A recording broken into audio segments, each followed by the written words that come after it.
Bueno, entonces, esta es de pregunta de programación orientada a objetos. La sobrecarga de métodos permite definir múltiples métodos con el mismo nombre pero diferentes parámetros, ¿verdadero o falso? Entonces respondan y ahí miramos. Tienen ahí un momentico. Entonces, ¿alguien falta por responder? Bueno, entonces, vamos a ver. Resulta que usted puede sobrecargar un método. Por ejemplo, piense en un método, de hecho acá lo podemos ver, overloading methods, por ejemplo en Java, ¿cierto? Entonces, ¿qué pasa? Método overloading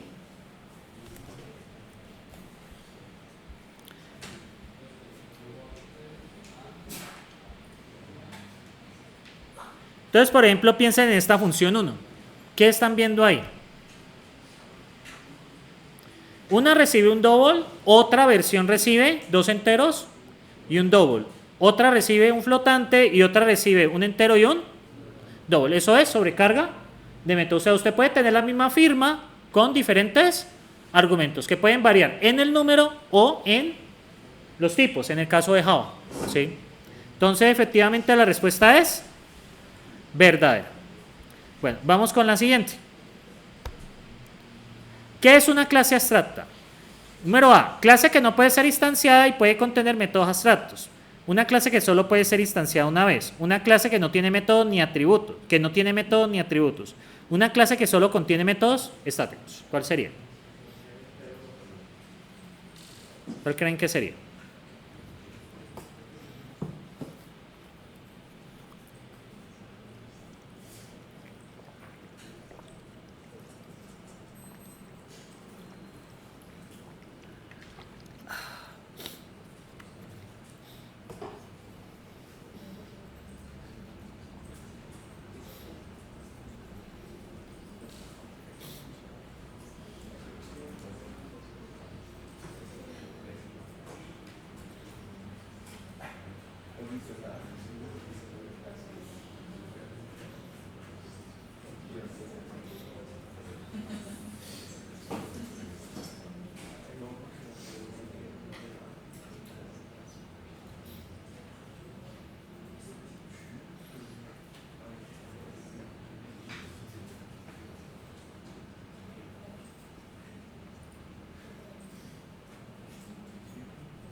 ¿Falta alguien? Dale pues.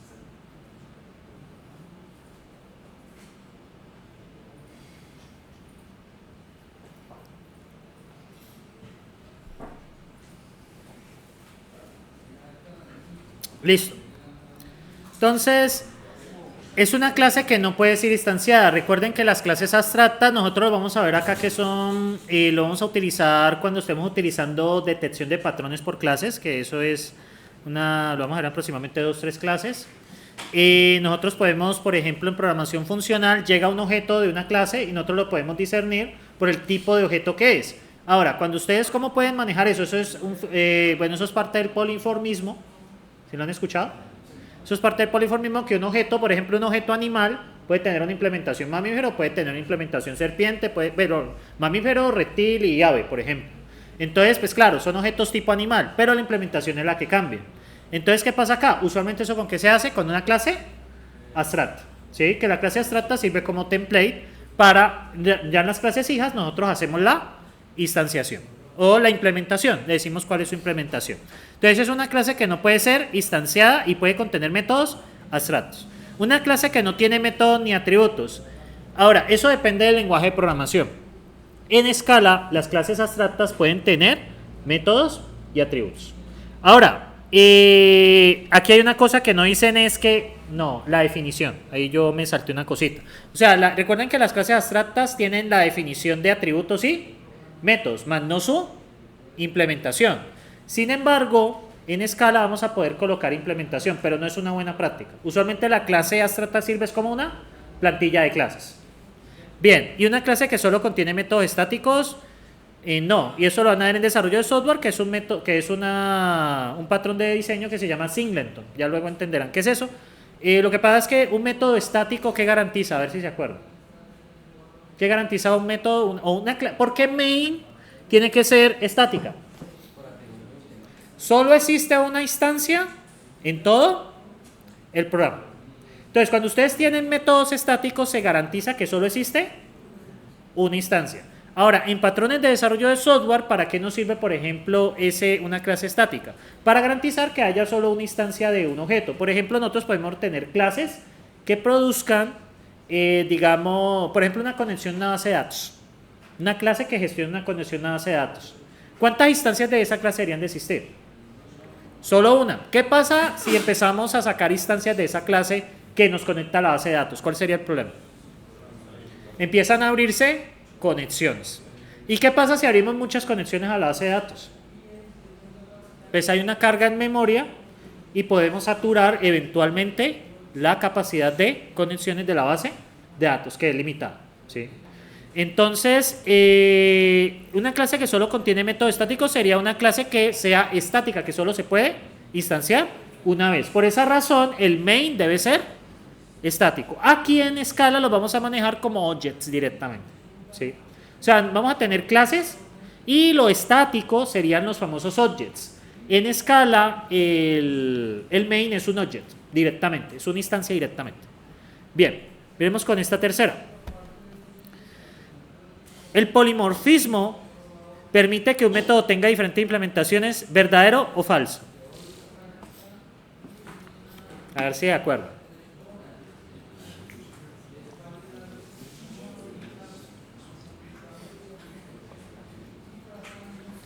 A ver si de acuerdo.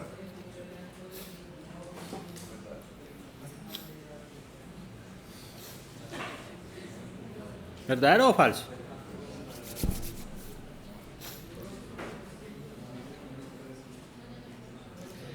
Ah, por cierto, se me ha olvidado.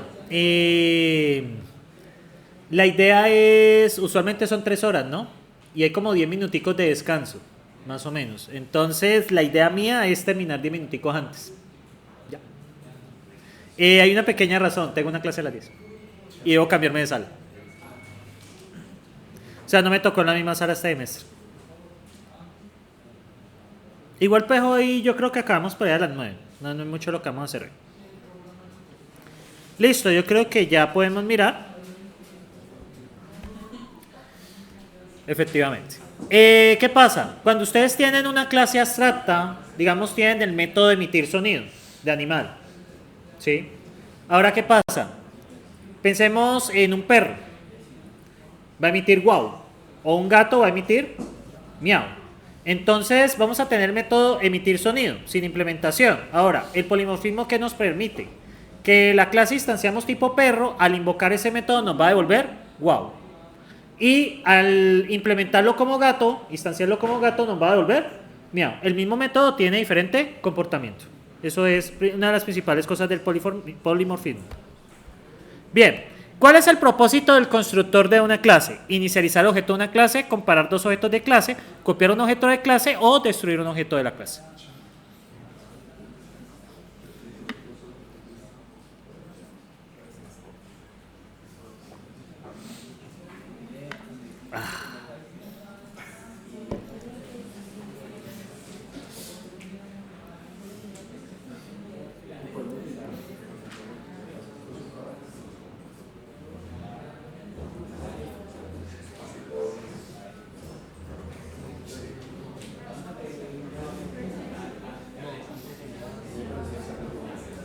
Listo. Efectivamente, inicializar. ¿Cuál es el objetivo del constructor? Darle valores a los atributos de un objeto. En lenguajes como Java, pues estrictamente no es necesario porque Java maneja el valor por defecto. Pero ¿qué pasa en un lenguaje como C++? Es necesario inicializar, ¿por qué? ¿Qué pasa en C si ustedes no inicializan los valores? ¿Qué pasa? Tiene lo que haya en memoria, ¿sí? Lo que pasa es que en C el nombre de la variable se refiere a una posición en memoria Inicialmente él no borra nada, lo que hace es lo que hay ahí. Entonces usted puede inicializar un entero, INTB, por ejemplo. Si usted pregunta por ese B, le va a volver lo que hay ahí, lo que sea. ¿Sí? Entonces, por eso es que en C, si es una práctica, un must be, colocar this.ta igual a 0, por ejemplo. Y en Java se maneja el valor por defecto. Cuando usted crea un entero, por ejemplo, por defecto le coloca 0. ¿Sí? Entonces es eso. Bueno, muy bien, lo veo bien acá. Describe un caso en el que el polimorfismo sería útil en un proyecto de software. ¿Dónde lo pensarían que sería útil? Piensen en un contexto sencillo. Puede ser uno de los proyectos que hayan realizado, talleres que han realizado el semestre pasado. ¿Por qué el polimorfismo sería útil? ¿Por qué nos serviría para resolver un problema bajo el enfoque orientado a objetos? Este sí voy a leer qué escriben y vamos a comentar. No es necesario que coloquen código, puede ser algo muy concreto. Ya es algo muy concreto. Bueno, y ahí vamos con los nombres. Bien, ahí vamos a ver quiénes van respondiendo. Piénsenlo, algo muy sencillo, es algo muy sencillo.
Regreso ya un momentico. ¿Dónde es que dejé?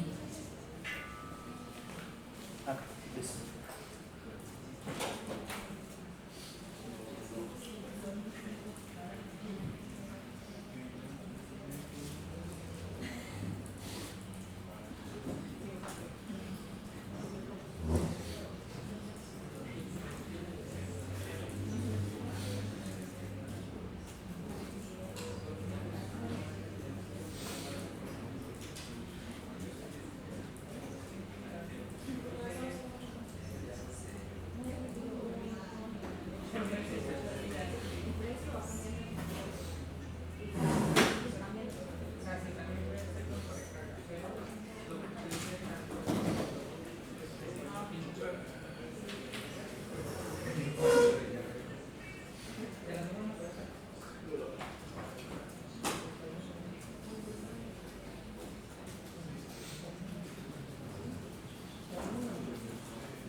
Listo, supongo que ya, ¿cierto? Entonces vamos a revisar cómo les fue. Listo. Entonces, vamos a mirar.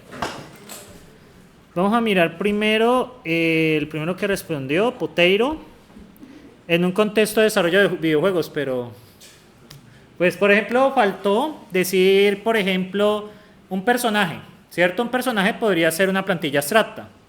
¿Y qué tipo de personajes podríamos tener? NPC, que es no jugable. Jugable, por ejemplo. Eso sería un caso. Compartirían atributos como cosas de vida, ataque, defensa, entre otros. Entonces podría ser un caso. Hay que... un poco más. Ustedes cuando están en una cita son así. Sí, hola, ¿cómo te fue hoy? Bien. Bueno, hay que, muchachos, hacer un poco más de esfuerzo.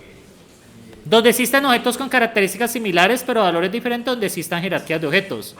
Pero es el anterior, ¿no? ¿Qué le faltó? Como, ¿en dónde? Diferenciar la implementación de métodos para la modificación de información dentro de un sistema de jerarquías, por ejemplo. Lo que puede hacer un estudiante o un profesor dentro de ese sistema. Usuario, genérico, profesor, estudiante. Muy bien. Una tienda de ropa con diferentes tipos de productos, sí. Clasificaciones, sí. Está bastante bien. Pero bueno, les falta como la frasecita adicional, ¿no? Por ejemplo, una prenda de vestir puede ser una camisa, un pantalón o zapatos, por ejemplo. Esteban, vamos a ver qué nos dijo. Una tienda virtual que se puede crear la clase persona y crear cliente, administrador y vendedor. Persona es genérico, pero la especialización son cliente, administrador y vendedor. Eso lo van a dar en bases de datos también. Una tienda de ropa, bueno, venden camisas para diferente tamaño, color, diseño, también. Para manejar números en calculadora.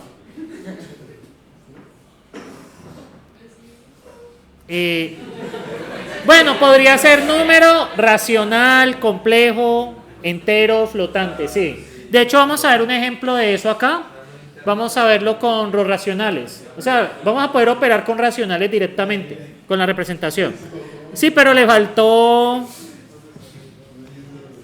En una campaña de teléfono donde se maneja el sistema operativo Android y iOS. Dependiendo del teléfono, el sistema puede cambiar y, es decir, aplicar el polimorfismo. Bueno, teléfono puede ser genérico, pero sería como más bien tipo de teléfono. Entonces tendríamos smartphone, tendríamos los que no son smartphone, tendríamos los estilo BlackBerry, ¿es que se llama? Bueno, podría ser. Está más o menos. Puede ser útil a la otra tener características físicas de la persona para ir cambiando según las características de cada individuo. No, porque esto sería la definición de clase. Porque la definición de clase, recuerden que la definición de clase es un template para instanciar. Cuando usted instancia un objeto, ¿qué pasa? ¿Cuál es la acción que se está haciendo realmente al instanciar? Al instanciar se ejecuta el constructor. ¿Qué hace el constructor? Le da valores a los atributos. Entonces, por ejemplo, tenemos persona, nombre, edad y peso. Entonces yo, por ejemplo, hago persona, objeto persona igual a new persona. Juan, 25, 50 kilos. ¿Qué estoy haciendo allí cuando estoy instanciando? Le estoy dando valores. Ahora, cuando hago persona, objeto persona B, igual a new persona, María, 38, 70. ¿Sí ven allí qué está pasando? Le estoy dando valores, estoy instanciando. Lo que dicen allí, lo que están diciendo allí es a la hora de instanciar. Cuando nosotros tenemos polimorfismo, es que los objetos pueden tener diferente comportamiento. ¿Y eso en qué se da? En que cambia la implementación. ¿Y cómo cambia la implementación? Tenemos usualmente una clase abstracta, clase plantilla, y tenemos implementaciones. Y la implementación me dicen de qué tipo es ese objeto. ¿Me siguen allí? Entonces ese sería principalmente. Este sería más bien relacionado con lo que es instanciar un objeto. Instanciar un objeto, escoger la clase y darle valores. Bueno, vamos con Santi.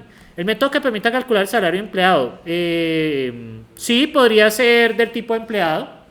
El método salario podría ser, digamos, una clase general que sea calcular salario. Y de acuerdo al tipo de empleado podríamos tener diferentes implementaciones para calcular el salario. ¿Sí es válido? ¿Qué nos dice nuestro señor? Proyecto de venta de zapatos, al momento de cargar el producto, existe un mínimo método para que cambiar el estilo del zapato clásico, o sea que es deportivo sin importar el zapato, ya sean sandalias, zapato cerrado o tacón. Por este lado me parece bien. O sea, en la tienda de zapatos, la clase genérica zapato, pues que va a tener cosas como el color, marca, precio y cosas del tipo de zapato, que sea sandalia, que sea deportivo, pues que tendrían características adicionales propias. ¿Sí es válido? Vamos a ver qué nos dice Ale.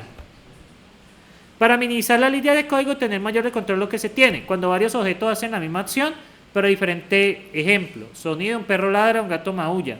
No es tanto para minimizar la línea de código, no es lo que se busca, sino esto usualmente lo van a dar en desarrollo de software, tiene que ver es con los patrones de diseño.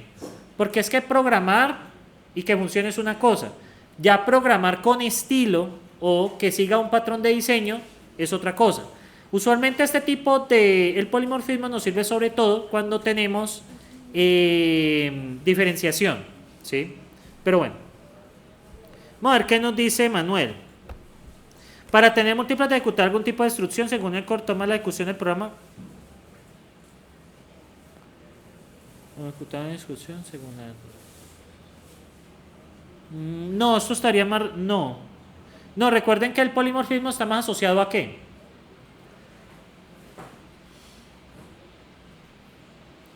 ¿Qué pasó? Es básicamente, recuerden, la clase plantilla y la implementaciones es la que nos dice el comportamiento de esos métodos, ¿sí? A la larga es partir de una clase plantilla y diferenciar a partir de las implementaciones. No en sí la forma que se ejecuta el programa. La forma que se ejecuta el programa, pues en este caso va a ser secuencial. ¿Sí? No va a cambiar eso. Pero en programación funcional cambia la forma de ejecución. Pero eso lo vamos a ver luego. Luego, ¿qué tenemos aquí? Uy, esto está largo. Sería útil en un proyecto donde nos piden acceso a un usuario a una cuenta específica. ¿Cuál el usuario se habilitan diferentes opciones? Por ejemplo, en el caso de una agencia de viajes. Si el usuario es de tipo normal, va a haber un método que despliegue opciones. Pero estas opciones serán diferentes opciones, sea ejecutivo o el mismo método el mismo método, simplemente cambiarán las opciones en función del parámetro que el método reciba. Si es un usuario común, despliega las opciones y si es ejecutivo, despliega otras. Usuario común de viaje a Panamá, usuario ejecutivo, viajes de exportación a Canadá. Sí, bastante bien. Cambia tipo de usuario, usuario genérico por tipo de usuario. Tengo un método que haya un área de una figura cualquiera. Y este es el mismo método que para hallar diferentes figuras, ¿sí? Porque una figura es genérica, pero podemos tener cuadrado, podemos tener rectángulo, podemos tener círculo, podemos tener triángulo, entre otros. De hecho, esta es otra forma de polimorfismo. Por ejemplo, les doy el ejemplo. Este sí estuvo bastante bueno, Jack. Lo conoceremos la conoceremos algún día. Entonces, porque yo puedo tener, por ejemplo, este método. Por ejemplo... esto vamos a hacerlo en Java. Entonces public int, bueno, double get area. Y el get area va a entrar una figura fig, por ejemplo, ¿sí? Entonces aquí, ¿qué pasa? De acuerdo al tipo de figura, la figura, pues, ¿qué puede ser? Podemos tener, la figura que puede ser un abstract class figura. Luego podemos tener public class triángulo. Entonces triángulo, ¿de qué extiende? De figura. Y podemos tener cuadrado, ¿extiende quién? De figura, ¿cierto? Entonces sí, podemos tener métodos de esta manera, que recibe una figura. Ahora, de acuerdo al tipo de figura, nos va a desplegar un comportamiento diferente. También es válido hacerlo de esta manera. ¿Sí? No solamente tiene que ver con la instanciación, sino también tiene que ver que podemos agrupar podemos agrupar clases y definir un comportamiento diferente para cada uno. ¿Cómo hacemos eso? No sé si ustedes usaron esto.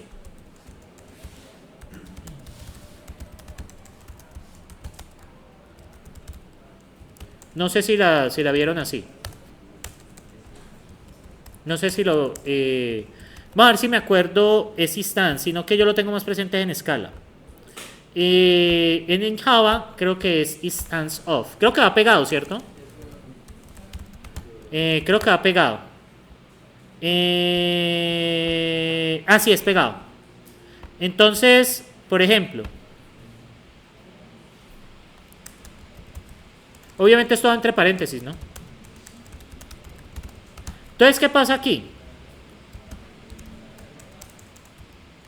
¿Qué estoy preguntando ahí?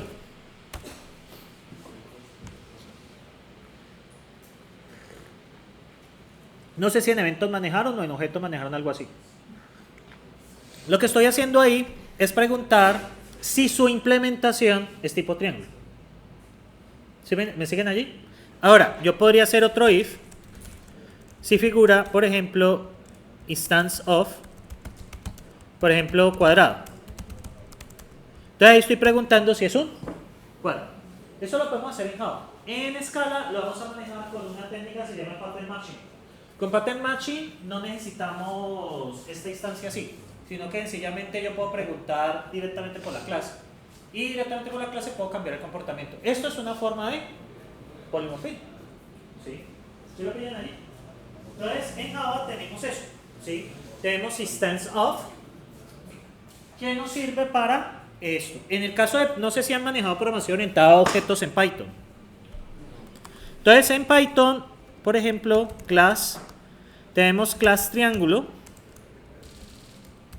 ¿cierto? ¿Tiene alguna implementación? Tenemos class cuadrado. A mí se me olvidó si aquí es... creo que tengo que poner entre paréntesis la otra clase. Perdón, ¿tengo class figura? Bueno, aquí viene la implementación. Tengo class figura, tengo class triángulo, por ejemplo, pero me permito buscar porque me olvidó cómo hacer herencia. No sé si es entre paréntesis. Entre paréntesis, gracias. Es que decir entre paréntesis escribía otra palabra. Y entre paréntesis colocan figura. Entonces, ustedes cuando por ejemplo tienen un método, por ejemplo def get area, que en Python la nomenclatura es así, ¿no? La nomenclatura en Java es así. La nomenclatura en Python es así. ¿Listo? Entonces, bueno, por estándar. Entonces, get area, y entonces aquí voy a recibir una figura. Ahora, yo le puedo decir el tipo. Figura. Yo le puedo decir así con 2 puntos, pero esto no es un must be. Es una manera de decirle que lo que yo espero ahí es una figura. Pero si usted manda otra cosa no le va a fallar. Porque Python delega en el programador el control de esos errores. Eso es la filosofía de Python. Entonces, por ejemplo, ¿y yo qué puedo preguntar? Entonces, si el type es type of, creo. Por ejemplo, de fig es igual a figura, entonces le doy comportamiento. Si lo pillan allí es muy parecido. ¿Sí? Sino que en Python, o sea, en Python usted puede colocar 2 puntos y el tipo, pero no es mandatorio. ¿Listo? Bueno, y aquí me faltó algo muy importante, ¿no? Me faltó el... Lo que pasa es que en Java,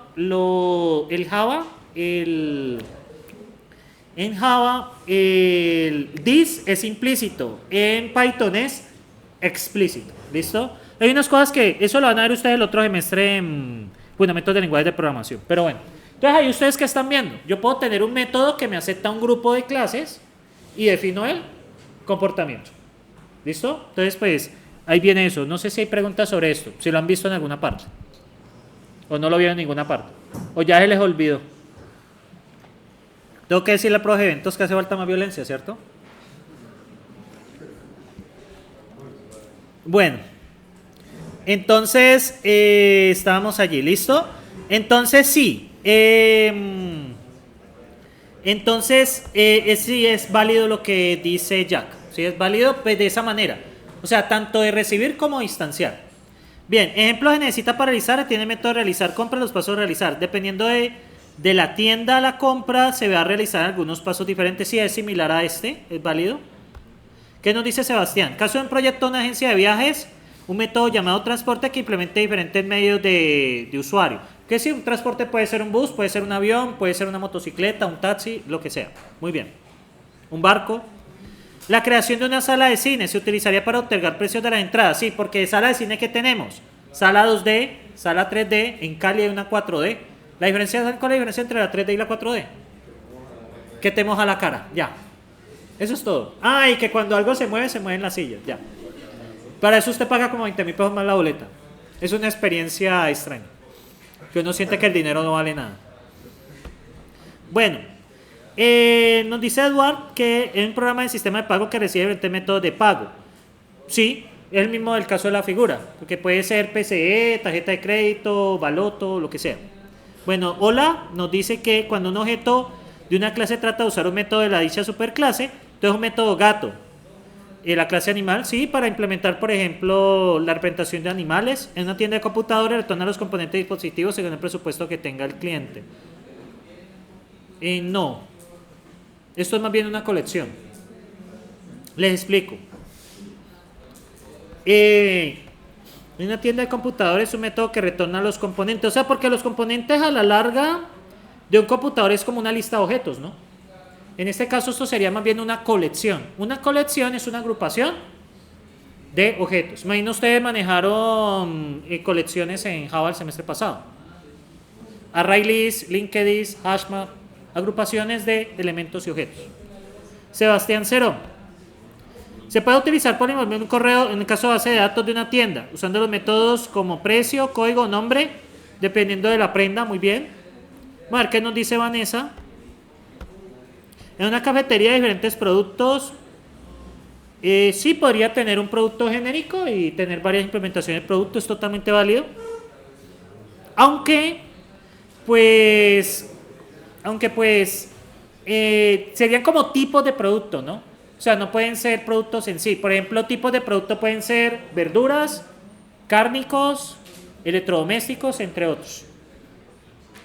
Bueno, un estacionamiento de diferentes tipos de vehículos. Ajá, muy bien. Verónica nos dice creación de un programa de gestión de biblioteca, la información de los libros, variedades de libros, podría ser por tipos de libros también. Creación de un sistema de gestión de biblioteca a la hora de manejar filtros de búsqueda por categorías, de creo ahí.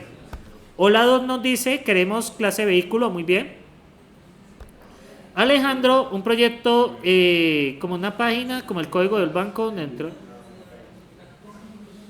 Ah, bueno, tipo de banco se salvó. David Mármol, en un sistema de gestión de productos. De nuevo. Un ejemplo de polimorfismo puede ser un hospital, información de cada tipo de usuario, sistema de gestión de un hospital. Y The One nos dice que podría ser una clase derivada como, sí, consola, que es PlayStation, Xbox, Nintendo, entre otros. Está bien. Bien, están bastante bien según veo. Vamos con la siguiente. ¿Qué es la encapsulación? Encapsular.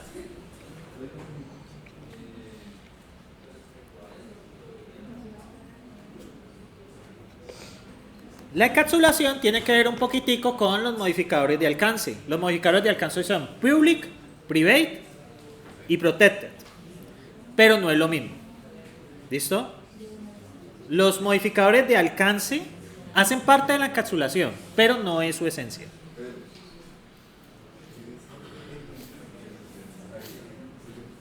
A ver si se acuerdan de eso.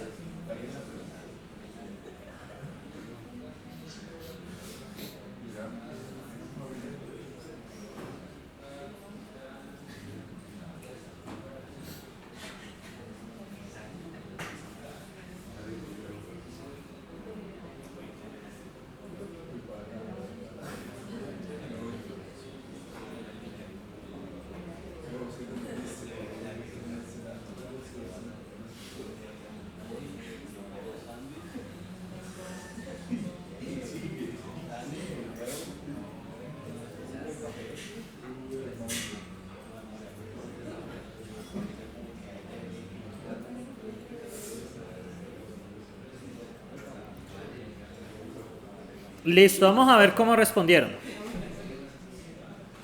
Es la capacidad de un objeto de tomar muchas formas. Es la técnica de dividir un programa en módulos. Es un proceso de crear características de una clase y es un mecanismo de ocultar los detalles internos de un objeto y exponer solo lo necesario. Y es efectivamente la D. Con los modificadores de acceso ustedes dicen qué es lo que quiere que se vea o que no se vea. ¿Sí? Pero los modificadores de acceso no es la misma encapsulación. La encapsulación se maneja. Número 1, modificadores de acceso. Y número 2, métodos que permiten get y set.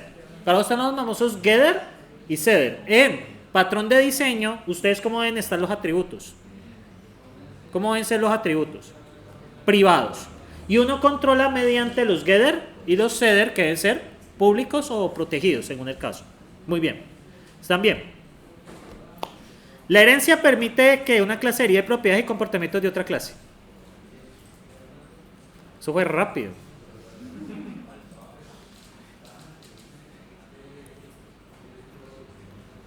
De haber colocado no sé. Bueno, esta sí yo creo que la respondieron rápido. Efectivamente es verdadero, ¿no? Bueno, para el que se equivocó, recuerden que cuando uno está heredando, uno toma toda la herencia del papá y puede implementar cosas nuevas o modificar lo que está, ¿sí? Mediante sobrecarga de métodos. Hay dos mecanismos de sobrecarga de métodos. El primer mecanismo de sobrecarga de métodos es en la misma clase cambiando los parámetros de entrada. Y el segundo mecanismo para sobrecarga de métodos es mediante herencia. Usted, por ejemplo, tiene el método sonido y usted lo puede sobreescribir, ¿sí? En el mecanismo de herencia usted puede sobreescribir métodos. De las dos formas de sobreescritura, ¿sí? Bueno. ¿Cuáles son los siguientes? ¿Cuáles de los siguientes es un evento? Es un ejemplo de evento en programación orientada a eventos. Una operación matemática, un llamado a función, una declaración de variable o un clic del ratón.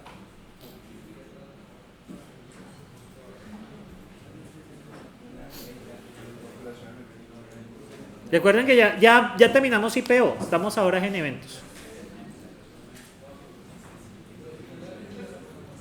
No, a ver si se acuerdan. Ay, mi celular por acá.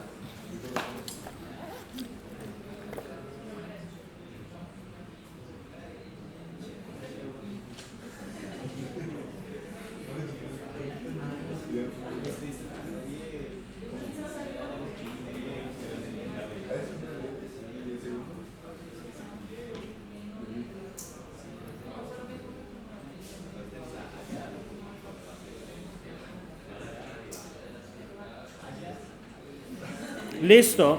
Vamos a ver cómo les fue. Efectivamente es un clic del ratón. O sea, evento es cualquier cosa que haga el usuario. No solamente clic del ratón, ingresar un texto, presionar una tecla. Eso se llaman eventos. Cualquier cosa que haga un usuario sobre un programa. Bien. En el patrón MVC, el controlador es responsable de actualizar la vista. ¿Verdadero o falso? Modelo vista controlador. Aquí estamos en patrones de diseño. El modelo es el modelo, la vista es la vista y el controlador es el controlador.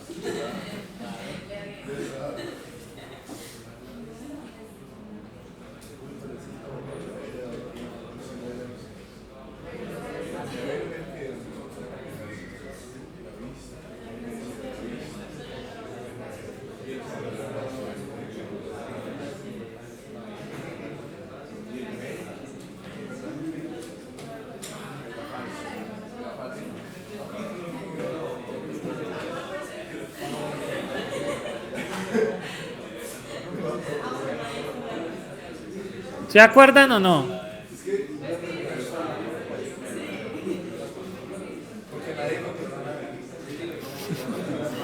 Hay un flujo de la información, recuerden eso, hay un flujo de información. Hay alguien que se encarga de la lógica de negocio, hay alguien que se va a encargar del tema de usuario y hay alguien que se va a encargar de conectar ciertas cosas.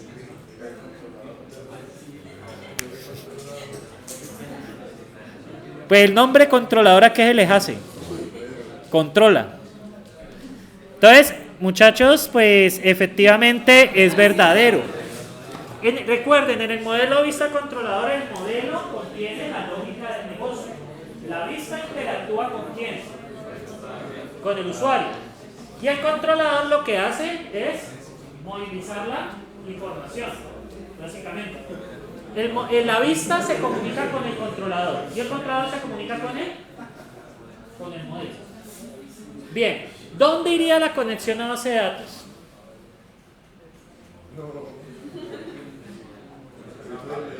¿Ah? En el controlador. Y o sea, ya cuando ustedes estén más avanzados, estén utilizando MVC, pero con un framework que se llama ORM. ¿Han escuchado qué son los ORMs? Object Relation Manager. Bueno, exactamente, la tabla se modela como objetos. ¿Sí? Eso de los RM deberían de manejarlo en bases de datos o en desarrollo. Un ORM, ¿qué hace? Ustedes están acostumbrados a hacerle ta. Entonces, ¿qué hace un ORM? Usualmente transforma las tablas en objetos. Entonces, usted sencillamente para hacer una consulta le pregunta a ese objeto, vea, quiero todo lo que contiene. O quiero una consulta filtrada, que es con el famoso web. No sé si alguna vez han escuchado sobre eso. O sea, la tabla se transforma en objetos. Y el objeto, usted le puede preguntar, vea, deme todo lo que usted contiene. ¿Qué estoy haciendo ahí? Un select asterisco. Y le digo, deme los objetos, perdón, deme todo lo que usted tiene, pero con una condición. ¿Qué estoy haciendo? Select con un web. Ustedes pueden hacer las consultas bases de datos con objetos. Ahora, ¿por qué viene eso? Porque esos objetos realmente irían en el modelo. Pero ¿quién se encarga de hacer la conexión y la instanciación? El controlador. Recuerden que el controlador es el que mueve la información. ¿Sí? El responsable de controlar, de mover la información es el controlador. Entonces, cualquier operación que tenga que ver con movimiento de información debe ser en el controlador. Muy bien. Igual estamos bien. Recuerden que el modelo no puede tocar la vista. ¿Sí? Recuerden eso. Bien, ¿cuál es la responsabilidad principal del modelo en el patrón MVC? Renderizar la interfaz, controlar la navegación, gestionar los datos y lógica de negocio y validar las entradas de usuario. Vamos a ver qué hace el modelo. ¿Cuál es la principal responsabilidad del modelo? ¿Por qué está haciendo tanto calor?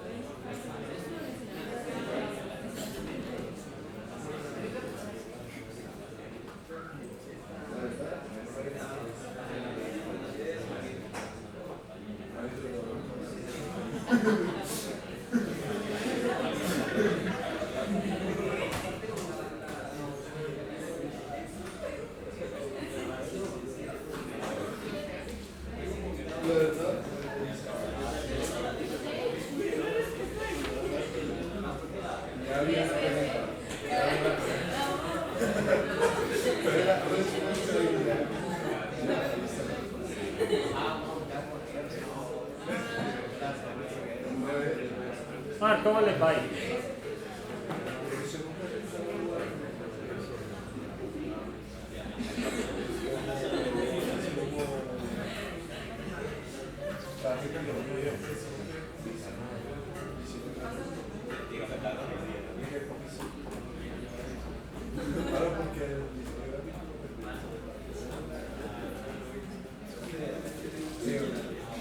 ¿Listo? ¿Falta alguien? Bueno, entonces vamos a ver las respuestas. Y efectivamente es gestionar los datos y la lógica del usuario. ¿Sí? O sea, todo lo que tenga que ver con las operaciones de negocio. ¿Qué son operaciones de negocio? Pongámoslo en una cosa sencilla. Una calculadora. ¿Cuáles serían las operaciones de negocio de una calculadora? Sumar, multiplicar, dividir. Todo lo que tenga que ver con cálculos o gestión de datos. ¿Sí? Ahora, renderizar la interfaz de usuario, eso es responsabilidad de la vista. Y validar las entradas del usuario es responsabilidad también de la vista. ¿Sí? La vista usualmente tiene, por ejemplo, cuando ustedes están en web, usualmente lo que se hace es que cuando se lee la entrada del usuario, por debajo hay un script, por ejemplo JavaScript. Bueno, en el framework de Java hay una pequeña rutina que se encarga de validar en un correo electrónico, pues que haya una arroba, que haya una forma punto algo, o en un dato numérico, pues se encarga de que directamente eso no tiene que bajar, ¿sí? O sea, la responsabilidad de validar la entrada de usuario, o sea, validar se refiere a que el usuario digite correctamente las entradas. Eso lo hace directamente el componente. No sé si ustedes validaron en el proyecto de, bueno, en los tantos proyectos que tenía eventos, aquí tienen que entrar un número. ¿Dónde se hacía eso? Directamente en la instanciación del objeto. Usted le decía, por ejemplo, un JLabel, hay forma de decirle que solo entren números. Uno lo puede hacer directamente por tipo de dato o puede hacerlo también por expresión regular. Ese sería el caso de un correo. Bien, y controlar la navegación, pues eso lo hace el usuario. Bueno, mentiras. Explica la importancia de manejar excepciones en aplicaciones. ¿Por qué las excepciones son importantes? Las excepciones son las cosas más importantes que ustedes ven en eventos. ¿Por qué son importantes? Porque me permite exceptuar algo o no. Vamos a ver cómo les va acá.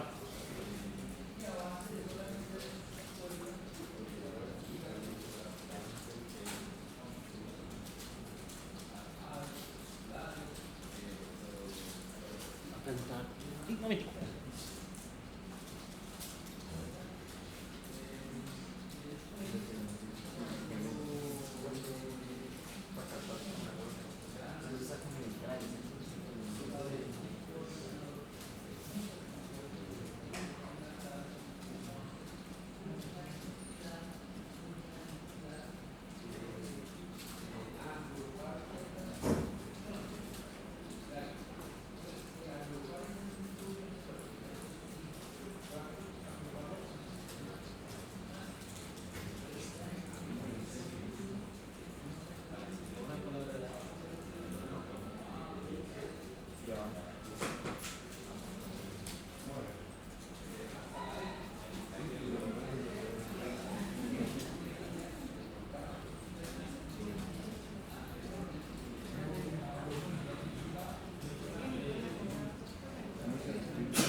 ¿Listo? O nada. El try catch, ¿no se acuerdan? El throw. Voy a decirle a toda que hacemos más violencia, entonces. Muchas veces les puedo explicar algo de las excepciones. Las excepciones es la forma de comunicarse entre programas cuando hay un error, cuando hay una situación, ¿sí? No sé si recuerdan eso. Ahorita les explico bien eso.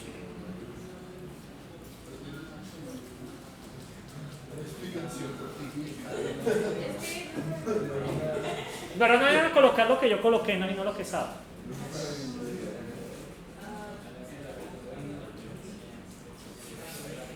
Bueno, ¿cuántos van ahí? Es que no me dice cuánto. Ah, 19. Listo.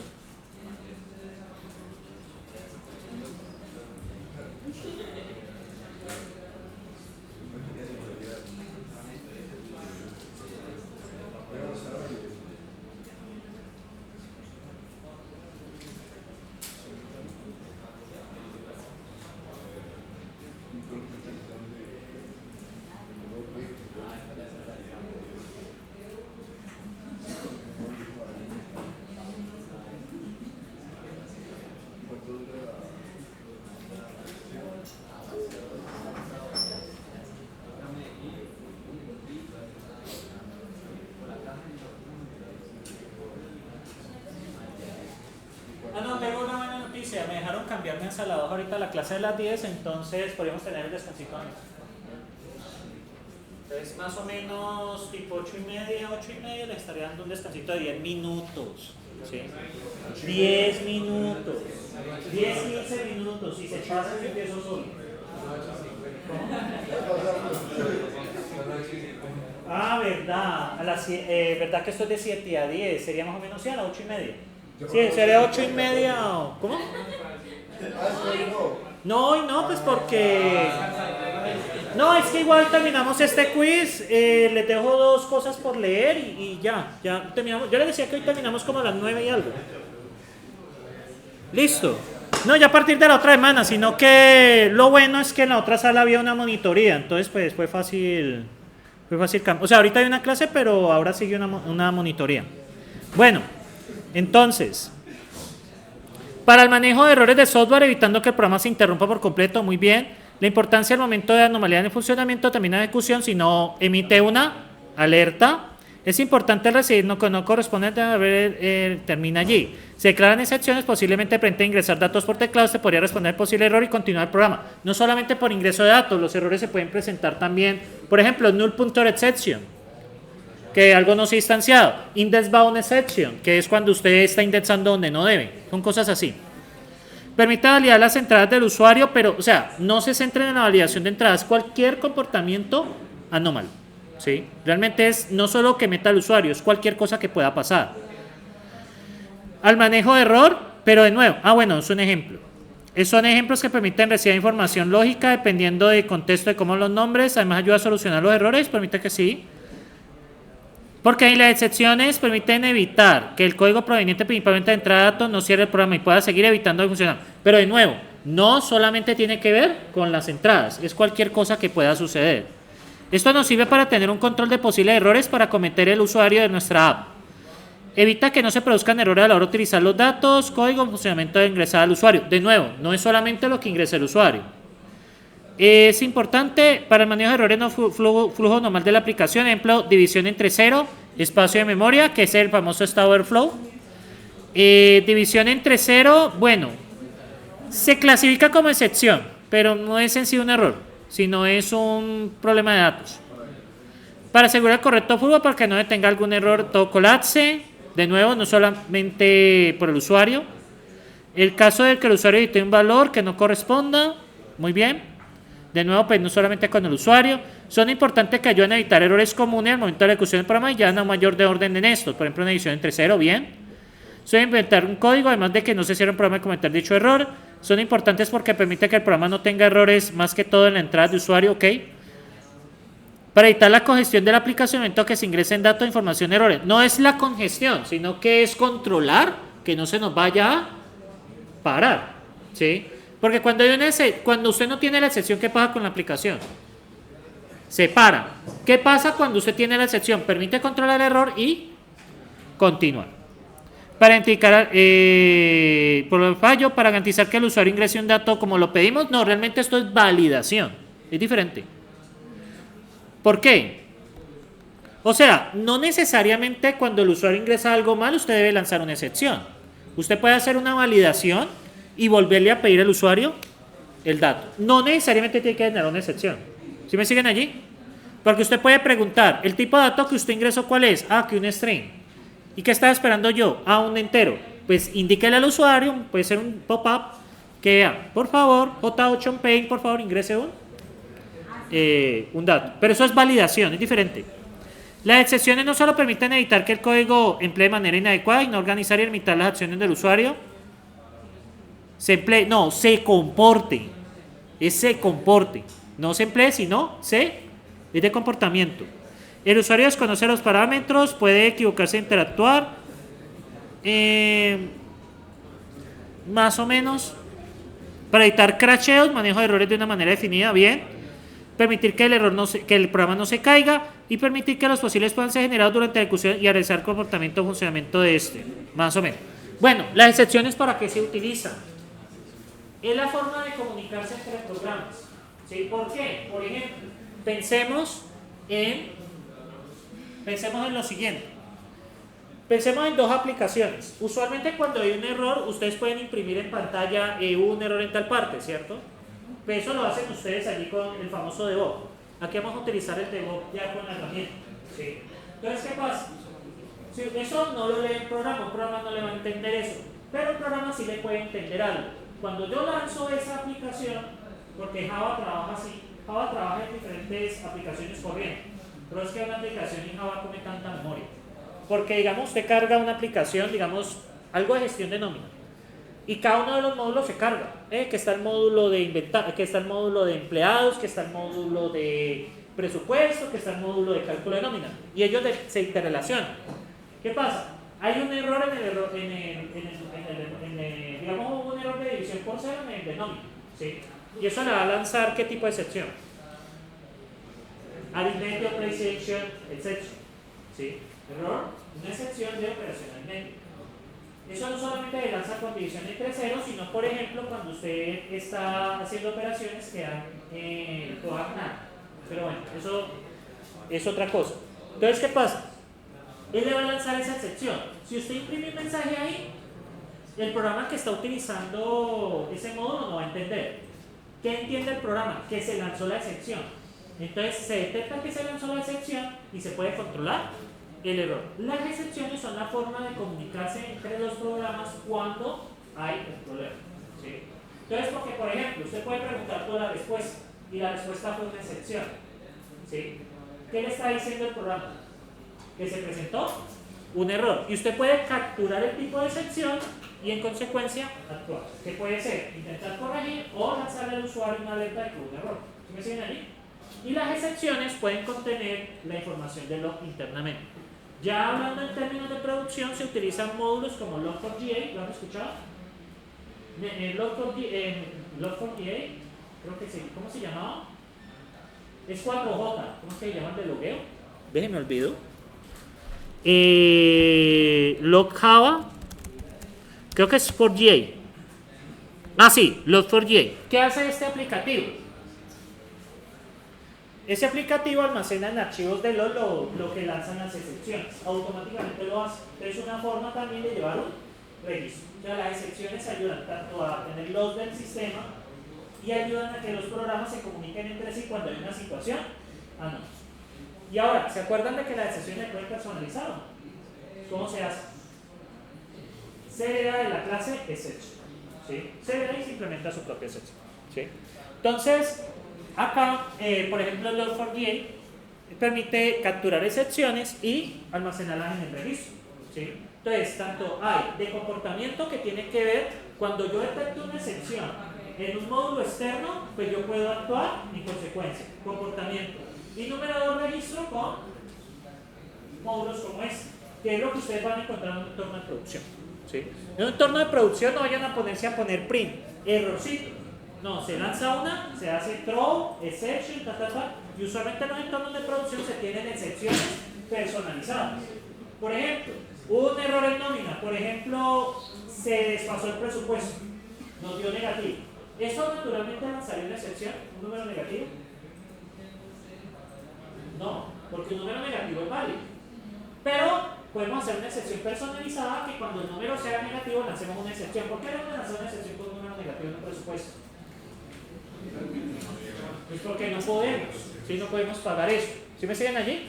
Entonces usualmente lo que se maneja son excepciones personalizadas. Entonces, por ejemplo, podemos decir budget up, budget exception, excepción del presupuesto. Entonces cuando tenemos una excepción del presupuesto, ¿qué hacemos? Recibimos esa excepción y podemos desplegar un mensaje de usuario. Vea, se acabó el presupuesto. ¿Sí me siguen allí?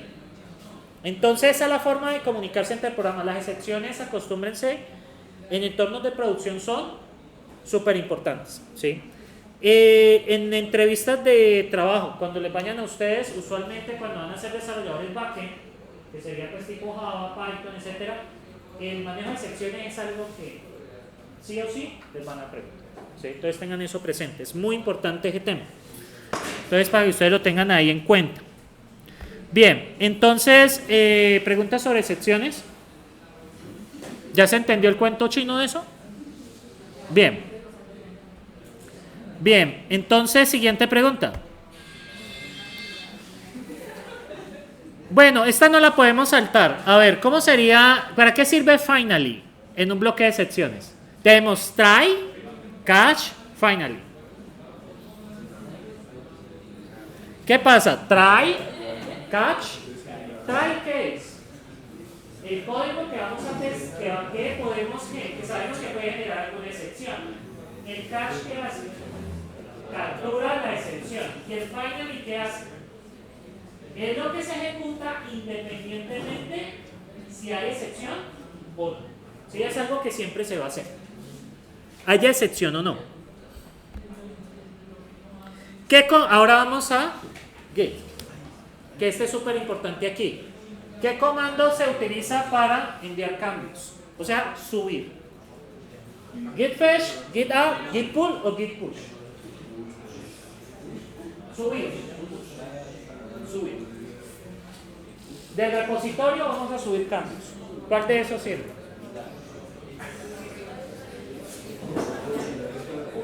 ¿Por qué los molesto con Git acá? Porque el Classroom exige manejo de Git. O sea, este curso va a rodear sobre Git. Porque la evaluación automática del código necesita Git. ¿Listo? Vamos a ver. Git push. Git pull descarga del remoto hacia nosotros. ¿Qué comando se utiliza para clonar un repositorio de Git? Push, commit, init o clone. Push.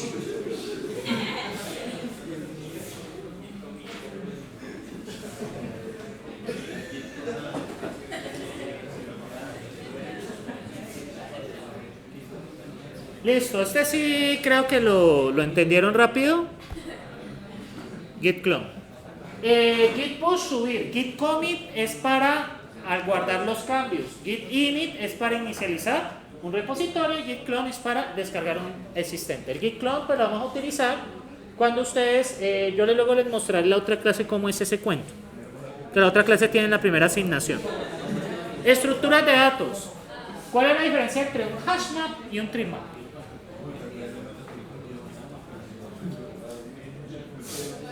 Ambos son mapas, pero el cambio viene en cómo están internamente. HashMap permite claves duplicadas, TreeMap no. HashMap es más lenta que TreeMap. HashMap no permite valores nulos, TreeMap sí. HashMap no mantiene el orden de los elementos, TreeMap sí. ¿Cuál sería de todas estas? Recuerden que TreeMap es un árbol que tiene una característica y HashMap pues son claves. ¿Sí? Eso está dentro del contenido de orientado a eventos. Después se puede preguntar.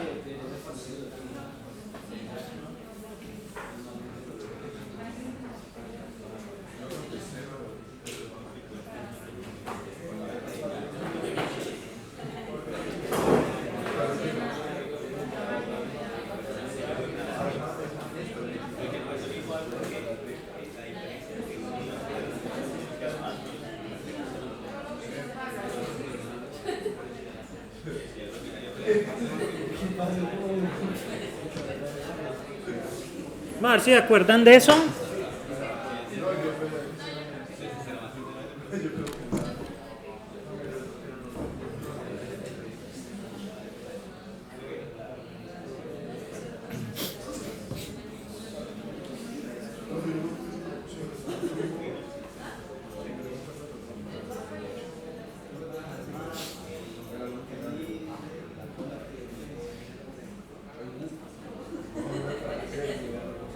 Está buena la pregunta, ¿no? Pero sin buscar en internet no te acuerdas. Igual ChatGPT obviamente.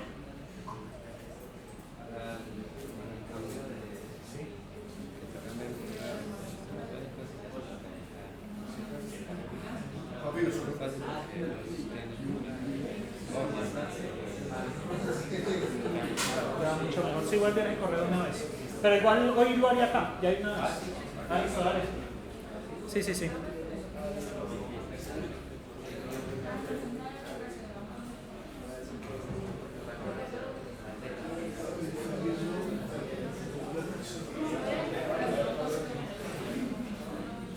Bueno, vamos a ver cómo les fue. ¿Falta alguien? Efectivamente, ambos son mapas. Los mapas son pares, clave, valor. ¿Sí recuerdan eso? Mapa, por ejemplo, nombre, Carlos, edad, tal, sexo, tal. ¿Sí recuerdan de eso? A diferencia, recuerden que hay colecciones que son secuenciales y colecciones que no son secuenciales. Las colecciones secuenciales son aquellas que están indexadas con 0, 1, 2, 3, 4. Bien, no. Las colecciones no secuenciales son aquellas que manejamos los pares.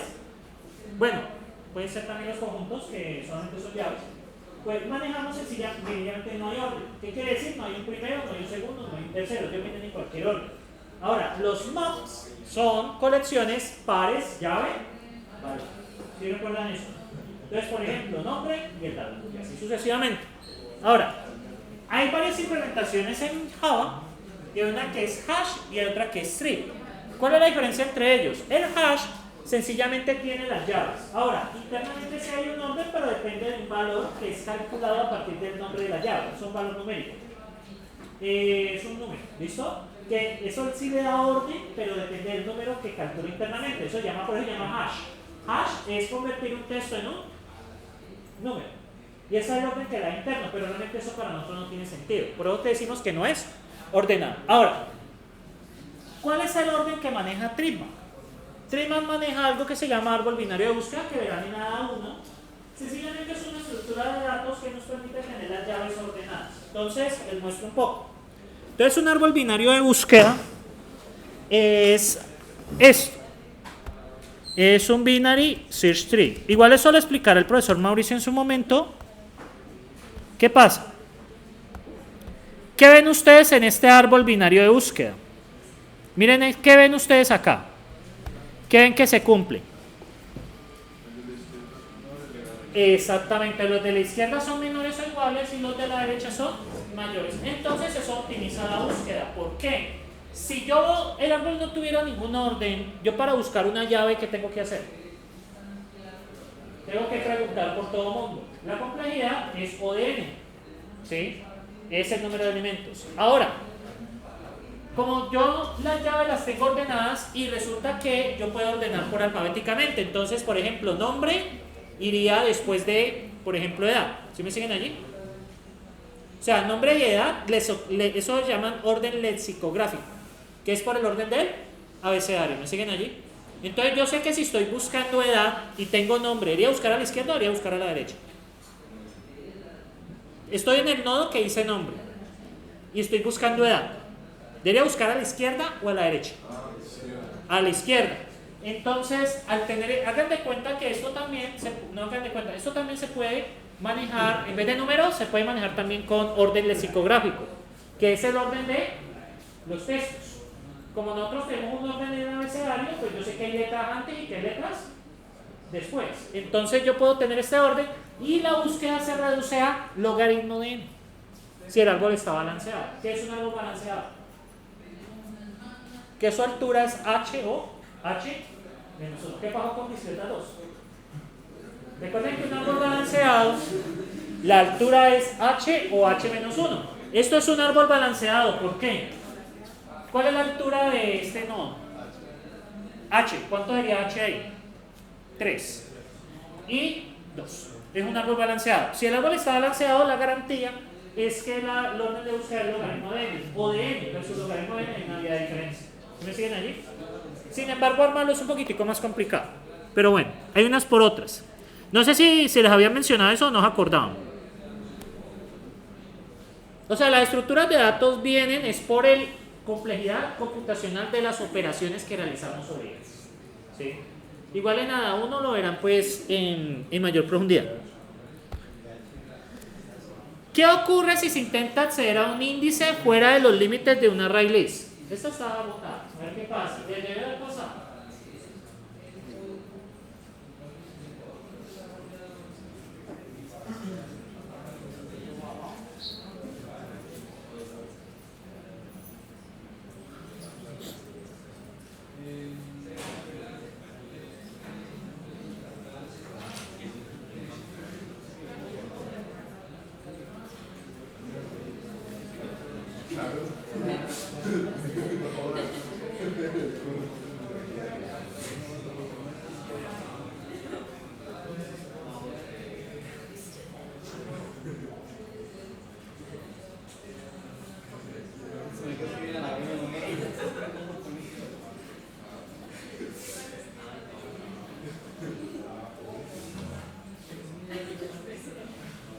Vamos a ver si de acuerdo. ¿Qué pasa ahí?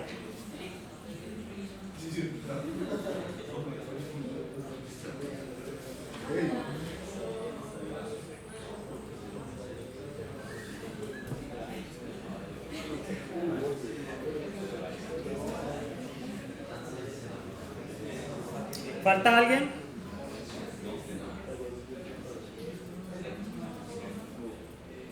¿Listo? Bueno, entonces vamos a revisar.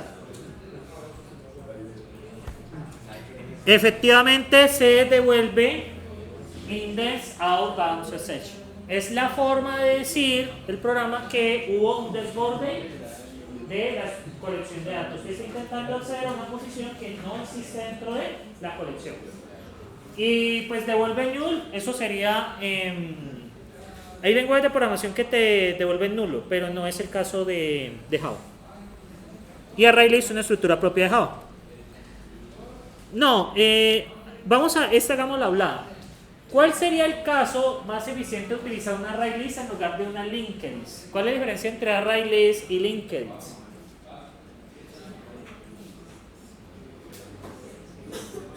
No son iguales.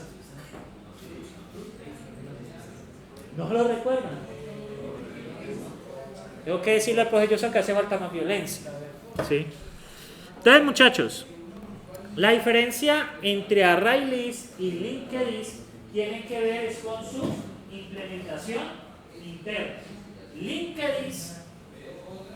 LinkedList para insertar es mucho más rápido que ArrayList. Pero ArrayList, como internamente por debajo es un array, es mucho más rápido para indexar. Entonces, ArrayList es más eficiente para operaciones de búsqueda y LinkedList es más eficiente para operaciones de inserción y eliminación de datos. Entonces, ¿cuándo escoger uno o el otro? Cuando ustedes tengan sencillamente listas muy fijas, o sea, quiere decir que no cambian mucho, utilicen ArrayList. Cuando ustedes tienen listas muy cambiantes, utilicen LinkedList. La explicación profunda de la tabla del profesor Mauricio, yo la todavía está ahí. ¿Listo? Tiene que ver que una es doble, otra es simple, pero dejémoslo ya en ese tamaño. ¿Sí? Dejémoslo sencillamente en ese tamaño. ¿Sí me siguen ahí? Una hereda de la clase list y esta hereda de la clase array. ¿Sí? La clase array es una implementación que es una reserva de espacio de memoria. Entonces es muy rápido para acceder. Mientras la lista es una sucesión encadenada de objetos. ¿Cuál es la diferencia entre ambos? Pues que el LinkedList es muy bueno para insertar porque es fácil, pero la ArrayList para insertar requiere hacer unas operaciones adicionales de redimensionamiento por debajo. Entonces es más costoso. ¿Sí? Entonces uno puede, bueno, eso se hace nada uno, pero la diferencia básicamente es que para ustedes en este momento este es mejor para insertar, o sea, mejor para insertar y eliminar, y este es mejor para insertar o eliminar y este es mejor para buscar. ¿Listo? Entonces, ¿cuándo utilizar uno? ¿Cuándo utilizar el otro? Cuando depende del tipo de operación que usted va a hacer en mayoría. Si usted va, digamos, a ser muy fija, usted lo llena una vez y luego se dedica a buscar, utilice ArrayList. Ahora, si usted todo el tiempo está eliminando y insertando, utilice LinkedList. ¿Listo? Eso es como principalmente eso. Vamos a ver qué respondieron anyway. Bueno, no me acuerdo. En HashMap, bueno, los mapas en general, ¿las clases van a ser duplicadas? ¿Sí o no?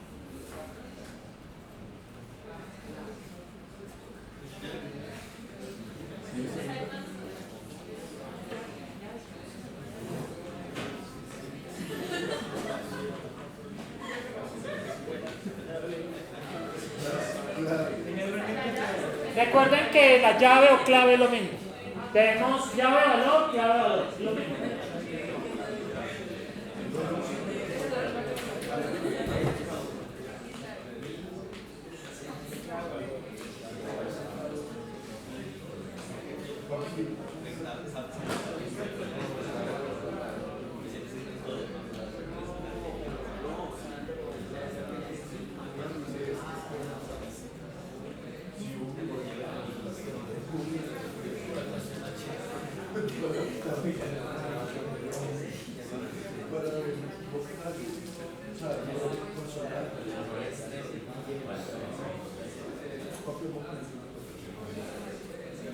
Listo, vamos a mirar.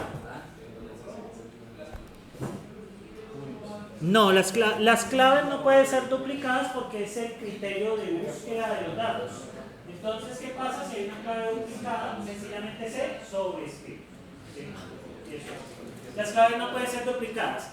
Hagan de cuenta que es lo mismo con colecciones secuenciales. ¿Qué pasa con los índices? 0, 1, 2, 3. ¿Pueden ser duplicados? No. Cuando usted intenta cambiar sobre un índice que ya existe, ¿qué sucede? ¿Se sobreescribe? Pasa lo mismo con una clave. ¿Sí? ¿Cuál es la diferencia realmente entre las secuenciales y no las secuenciales en términos de operación? Pues que en una tenemos números desde 0 hasta n-1 y en la otra sencillamente podemos tener cualquier cosa. Pueden ser, usted puede tener un hashmap dentro de un hashmap si quiere, cualquier cosa, tipo object, pueden tener números, pueden tener strings, pueden tener listas, lo que quieran. ¿Sí? Bien. Y la última pregunta, ¿cuál es la... ya la dije. ¿Cuál será? Pues inserciones y operaciones más rápidas. Sí. O sea, es lo principal que ustedes deben entender. Y eso, en la experiencia que tengo, eso lo preguntan en entrevistas sobre Java. ¿Cuándo usted utilizaría linked y cuándo usted utilizaría un array list? Pues, linked es para insertar, eliminar, y el array es para buscar. ¿Listo? Entonces ahí tienen principalmente las diferencias. Bueno, muchachos, ¿cómo se sienten con este quiz de diagnóstico? Sí, están bastante bien. No les hice preguntas de programar ni nada, solo miraremos ya la parte de pago, cómo va. Bueno, voy a pausar aquí el video y vamos a hablar de algunas herramientas y ya cerramos. Ya la próxima semana sí hacemos el descanso.